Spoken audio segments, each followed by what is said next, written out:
I know you were cleared by the doctor, but I need to personally make sure I did you last week.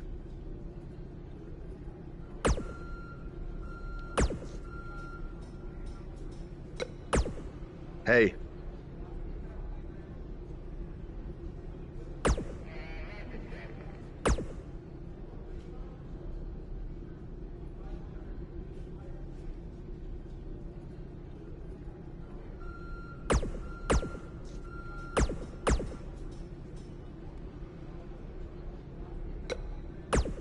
Hey.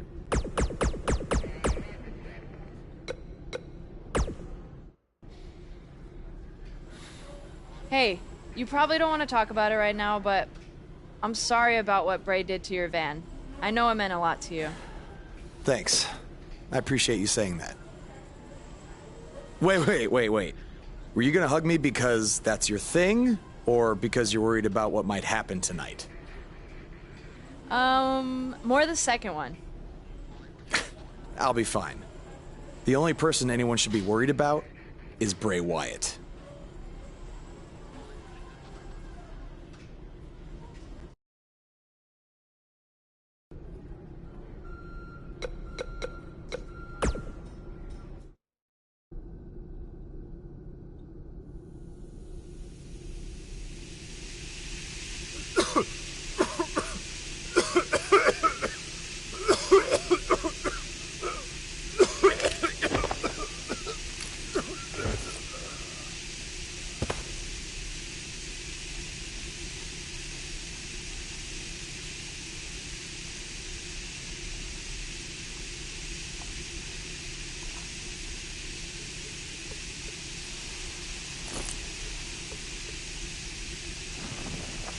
Where's Bray taking him? Somebody needs to stop this!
Some big news happening on the Indies. We have a huge show for you today recapping everything that happened at WWE's TLC event, but the first thing we have to discuss is that encounter, for lack of a better term, between Buzz and Bray Wyatt. I certainly wouldn't call it a match, that's for sure. I've watched it a few times now, Hood, and I'm still not sure what really happened. It was bizarre, to say the least. I mean, if I had a nickel for every time my opponent knocked me out with gas in the locker room before the match, then brought me to his creepy compound where I had to fight off all sorts of crazy things, only for it to end with a fire, then I'd be flat broke, because that just doesn't happen. I mean, we're at a point where I'm questioning if the authorities should be called. Buzz was kidnapped, essentially. You might have a point there, Pete. What happened has no place in wrestling. Well, we're talking about a guy who has everything going for him, and now after what Bray Wyatt did, he might never be the same. It's disgusting. Yeah, from what I hear, he's in a bad way, and it may be out for a while. Uh-huh. Well, what do you think's going to happen with the title? This is bigger than titles, man. We're talking about a man's career and well-being. You said it yourself. Buzz might never be the same after this. Bruises and bones will heal, but your mental psyche will not. It's times like this, I'm glad I'm retired, because I would want nothing to do with Bray Wyatt. Yeah, hard to jump into the rest of the TLC card after that, so let's take a break, and then we'll try to get into it. Yeah, that dude is nuts, man. Come in like that.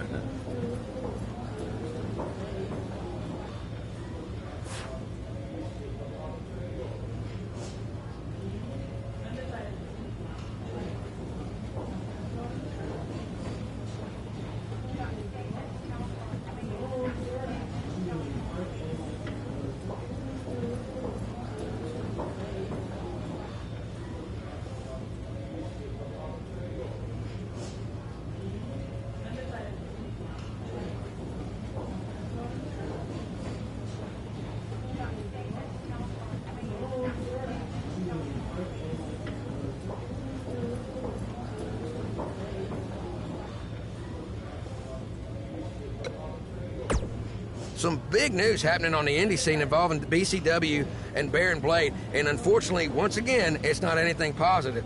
I have it on good authority that BCW will be closing its doors, and all future scheduled events have been canceled. After Baron's double cross of his protege Buzz played out in front of a worldwide audience on NXT, not too many wrestlers, or fans for that matter, were lining up to do business with Baron. Reports are that attendance dropped drastically, and debts were owed to various wrestlers and companies, which led to Baron trying to right the sinking ship with his own personal finances, even putting his house on the market. But apparently it was too late for BCW, which is unfortunate because at one point it was a viable option for wrestlers outside of WWE, and also another choice on the menu, if you will, for wrestling fans. Now, despite how you may feel about Baron Blade, this is no time for celebration, okay? In my opinion, the more wrestling that's out there, the better. And I'm not going to rejoice when someone loses their livelihood or their home despite any questionable decisions they might have made in the past. While Baron Blade has hit a rough patch, it's been quite the opposite for his protege Buzz, who's had a ton of success since being traded to Monday Night Raw, most recently defeating The Miz at Hell in a Cell in a title versus title match. Now, if Buzz can avoid injury and any of the other setbacks we've seen superstars suffer, then the sky's the limit for this blue chipper. I just hope that with the loss of his mentor coinciding with his quick rise to the top, that someone is there to keep his ego in check and also look out for his best interest. But when you have instant success like he's had, I have no doubt there's a giant target on his back in that locker room.